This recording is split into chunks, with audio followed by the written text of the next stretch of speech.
जाए तो वो बाल गंगाधर तिलक के उसका था। ठीक है, अब ये दो थे अलग अलग जरूर, लेकिन बोथ हैड कॉमन ऑब्जेक्टिव्स, दोनों के उद्देश्य एक जैसे थे।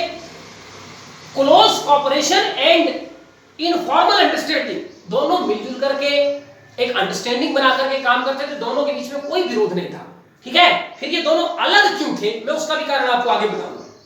ठीक है, तो दोनों अलग जरूर थे लेकिन इनमें कोई लड़ाई झगड़ा नहीं था, दोनों मिलकर काम करते थे, दोनों एक दूसरे का सम्मान करते थे, दोनों का उद्देश्य एक जैसा था। ठीक है, हाउएवर दे नेवर मस्ट, अब कहते तो भाई दोनों का उद्देश्य एक जैसा था, दोनों एक ही तरीके से काम करते थे, दोनों में सहयोग था, तो दोनों मर्ज क्यों नहीं हो गए उसका कारण मैं नेक्स्ट वीडियो में बताऊंगा। ठीक है, ऑब्जेक्टिव्स, अब इसके क्या उद्देश्य थे। होम रूल लीग मूवमेंट के बहुत सारे उद्देश्य थे, दो तीन अभी हम यहां देखते हैं, नेक्स्ट अगले वीडियो में देखेंगे। पहला था होम रूल और dominion status under British empire along the lines of Canada और ऑस्ट्रेलिया, हमें भी वैसी, हमारे साथ भी वैसी व्यवस्था बना दो जैसे कनाडा और ऑस्ट्रेलिया के साथ बनाए हो। कनाडा और ऑस्ट्रेलिया है तो गुलाम ब्रिटेन के, लेकिन वो इंटरनल मामलों में पूरी तरीके से फ्री है। देश के भीतर कैसी शिक्षा होगी, कैसा स्वास्थ्य होगा, कौन कलेक्टर होगा, कौन कमिश्नर होगा, ये सब वही तय करेंगे।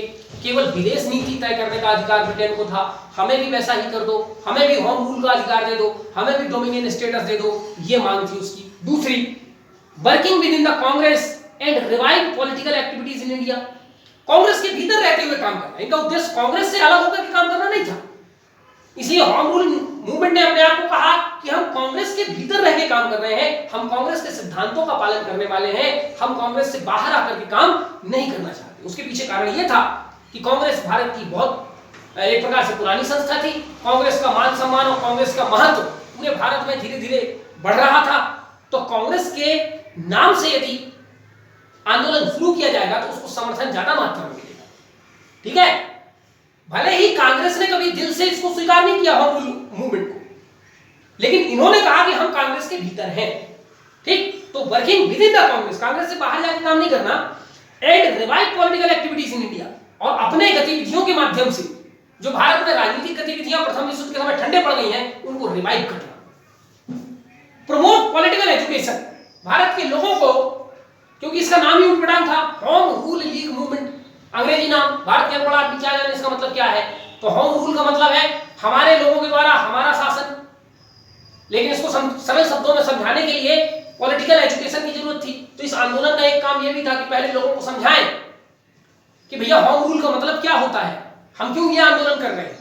ठीक है, तो एक पॉलिटिकल एजुकेशन, एक पॉलिटिकल अवेयरनेस भी लोगों को फैलाना कि स्वशासन क्या होता है, कनाडा में क्या व्यवस्था है, ऑस्ट्रेलिया में क्या व्यवस्था है, आयरलैंड में भी इस प्रकार का आंदोलन चल रहा है, तो क्यों चल रहा है, तो हमें भी वैसा आंदोलन चलाना चाहिए, उससे हमें क्या मिलेगा क्या नहीं मिलेगा, ये बातें समझाना। ठीक है, तो ये कुछ महत्वपूर्ण उद्देश्य है। नेक्स्ट वीडियो में हम कुछ और उद्देश्य देखेंगे और फिर देखेंगे तिलक और बेसेंट का होम रूल लीग अलग अलग ही क्यों चला। ठीक है, और दोनों के मेंबर्स कौन कौन से थे, तो मेंबर्स का नाम भी हम देखेंगे। धन्यवाद।